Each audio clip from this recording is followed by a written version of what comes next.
Animals can tell us what they're feeling. Animals can read our thoughts. Animals can even communicate with other animals. Lydia Hibby, an animal psychic, gives consultations to people looking for lost pets or those curious or concerned about their pet's health and well-being. And he said for a while he didn't realize he was a cat. He said someone bottle fed him. Do you know? Yes, we did. We bottle fed him when he was pet tiny shop, little guy. yeah. Okay. Because he said, I didn't think I was a cat. I was just real curious about it and wanted to see what my dog's a cat had to say. She feels great, and she's certainly very contented with you, and she's grateful that someone's taken such good care of her. Because I was told that she may have been abused, and I was so afraid that I couldn't stand thinking about that she may have been, so I've always tried to make it up to her. He said he really likes it when you talk to him all the time. He likes kind of being your therapist also, and I think that's the other reason why he doesn't want to share you with another cat. He said, I like being the only one. I'm thrilled.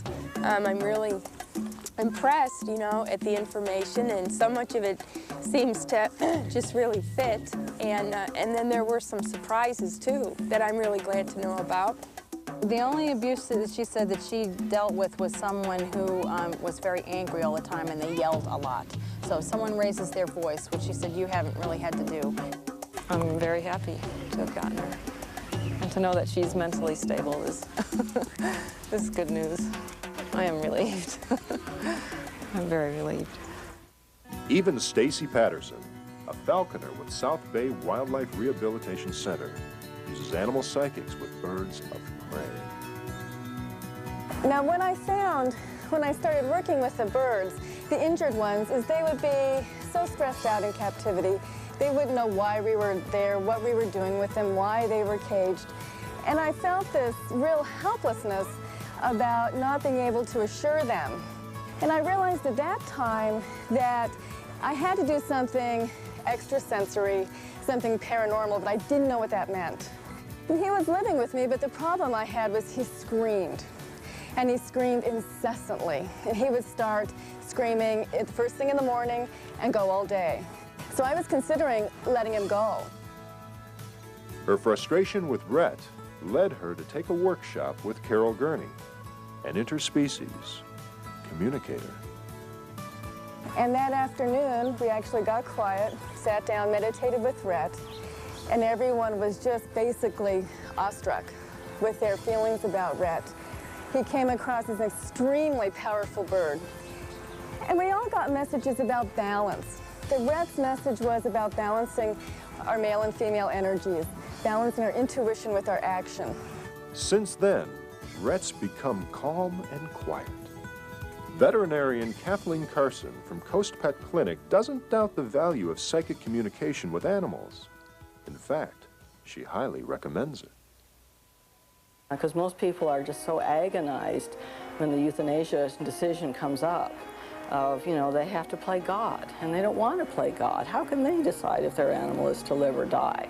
And if there's one more way that they can get input from the animal itself as to whether the animal wants to live or die, to me that is just, it's just a most welcome thing in the world. Carol Gurney telepathically communicates with animals for all sorts of reasons. Lost animals, behavioral problems, even the issue of death. But the good news about this is that everybody has this ability. It is not a gift that I have that's special. We all did it when we were children. We're born with the skills of telepathy. It's a universal language. Do it in the morning. It's the best time. They're relaxed. They've just woken up. Sit in a nice, comfortable chair. No music, no radio on. Take lots of deep breaths. Begin to relax the body. Breathe into the areas where there's tension so that you can release the tension. And then as you feel relaxed, sink into your heart center here. And then just from your heart, just allow yourself to connect with your animal. Really, really slowly, and just feel your animal. And then from there, ask a question mentally. Are you willing to communicate with me? How do you feel physically? And what you do is you just imagine the question, send it out, direct it to that animal, and then simply wait for a response. And don't be surprised, it may come immediately. in all different forms, words, feelings, impressions, and pictures. When more and more people are getting in touch with animals, what they're really doing is they're showing us how to connect back to our own spirituality. When we go out in nature and we touch the hearts of those animals, when we touch the hearts of the hawks and allow ourselves to be with them, we are once again touching our spirituality of who we really are.